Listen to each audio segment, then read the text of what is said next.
On a vellum page, a naked woman stands waist-deep in green liquid, joined by others, all connected by organic tubes. Her expression is serene, her eyes wide, gazing not at us but through us, toward something unknowable.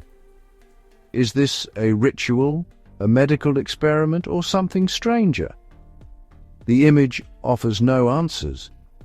The green water flows through pipes that defy logic, and the women's bodies are drawn with naive simplicity, yet the scene feels deeply complex. You return to this page, searching for meaning, but the lock remains hidden. The longer you look, the more her calm shifts.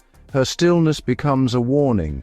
The manuscript is filled with such puzzles, impossible plants, unknown constellations, and biological mysteries. But this image feels personal, intimate, a story about life, healing, or something more sinister. No symbols or cultural markers help us place it. It's a dream, or a nightmare, rendered as reality. What is she seeing? The question lingers in the faded ink. Unlike other figures, she is still, simply waiting. Her stillness is powerful, unnerving, as if she knows the secret and watches our futile attempts to understand. She is both subject and silent narrator, a witness to a mystery that has consumed the greatest minds. The page is a key, but the lock remains lost. At first, it's just a small, plain book, vellum cover, worn with age, easily overlooked on a dusty shelf. In 1912, Wilfrid Voynich found it among other manuscripts at a Jesuit college near Rome. Its pages, made of calfskin, are stiff and rustle softly. The ink has faded to brown. Radiocarbon dating places it in the early 1400s, a time of blurred lines between magic and science. The book feels like a secret journal from that world, organized into sections: plants, astronomy, bathing women. It suggests a methodical mind. It looks like a scientific treatise, but the illusion shatters when you try to read it. Its earlier journey is mysterious. A 1665 letter links it to Emperor Rudolph II, a patron of alchemists. The letter's author sent it to Athanasius Kircher, hoping he could decipher it. Kircher failed, and the book vanished for 2 centuries before resurfacing at the Jesuit college. Its secrets remained untouched, waiting for the next chapter. The book's ordinary appearance hides an extraordinary enigma. It is a relic, but its true story is still unwritten. The real break with reality comes when you see the text. Elegant, looping script flows across the pages, forming what look like words and sentences. The writing has structure. Certain characters repeat, some only at the start or end of words. There are 170,000 characters, 35,000 words, yet none are recognizable. Linguists and cryptographers have tried everything. Frequency analysis, pattern searches, comparisons to every known language. The text follows Zipf's law, behaving like a real language, but with bizarre features. Rigid character pairs, repeated words, low entropy. It's too structured, too repetitive, too strange to be natural.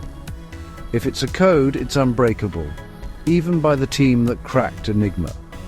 If it's a hoax, it's a masterpiece, centuries ahead of its time.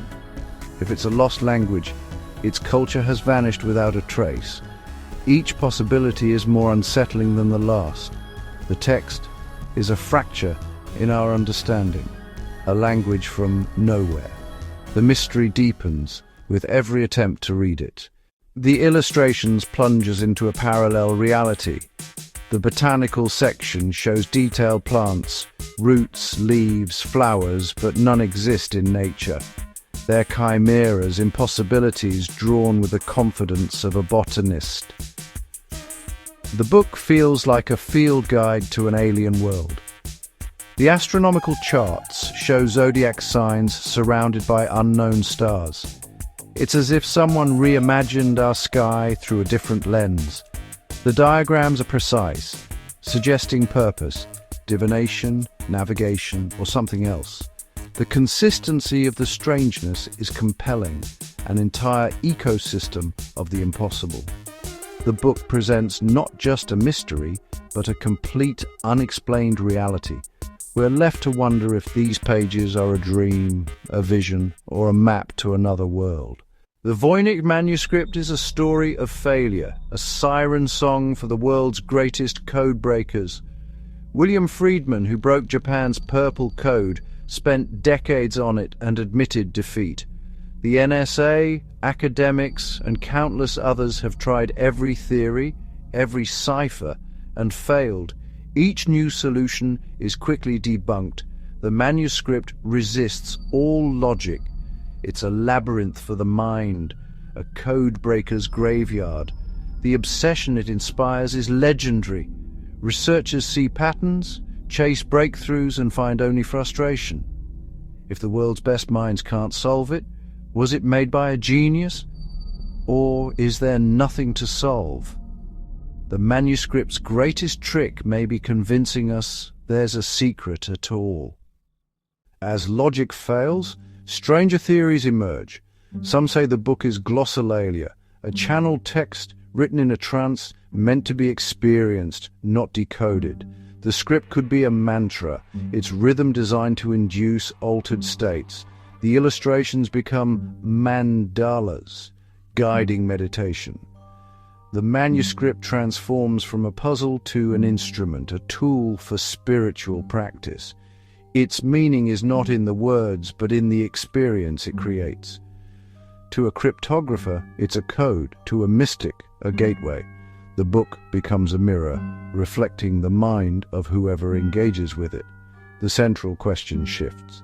Not what does it say, but what does it do? The mystery may not be in the book, but in us. The Voynich Manuscript is a test of perception, not translation. Many believe the manuscript is an alchemical text, born in an age of secret codes and forbidden knowledge. Alchemy was about transformation, spiritual and physical, and its practitioners hid their work in symbols. The bizarre plants could be coded ingredients, the bathing women, a stage of purification. The tubes might represent alchemical apparatus, the book a recipe for the philosopher's stone. Its secrecy protected the author from accusations of heresy. If it's an alchemical guide, did it work? Are the serene women proof of transformation? The manuscript could be more than a recipe. It could be evidence of a power history dismissed as fantasy. Its secret might be the key to life itself. What if the Voynich Manuscript is not a message, but a weapon, a psychological trap?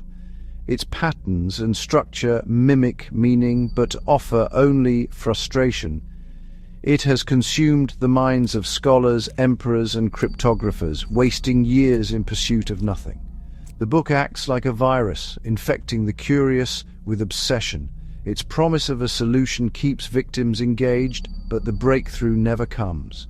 The manuscript is a labyrinth with no center, a map to a treasure that doesn't exist. It's a testament to our need for patterns, even in noise. If so, its creator was a master of psychological warfare. The book is the ultimate intellectual prank, a centuries-old act of sabotage.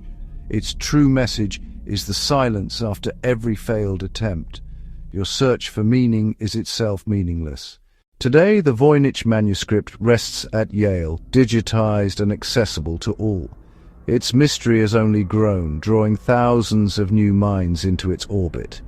AI studies suggest it might be a real language, but nothing is proven. Each new theory adds to its legend. Each failure deepens its enigma. We are left staring at impossible flowers and unreadable words. The woman in the green water gazes back, calm and knowing. The book is a perfect enigma, ancient, alien, yet deeply human. It challenges our drive to find meaning, then denies us access. It stands as a monument to the limits of understanding. After all the analysis, we are no closer to an answer. The book simply is. It waits, and as we stare into its depths, we must wonder, are we reading the book or is it reading us?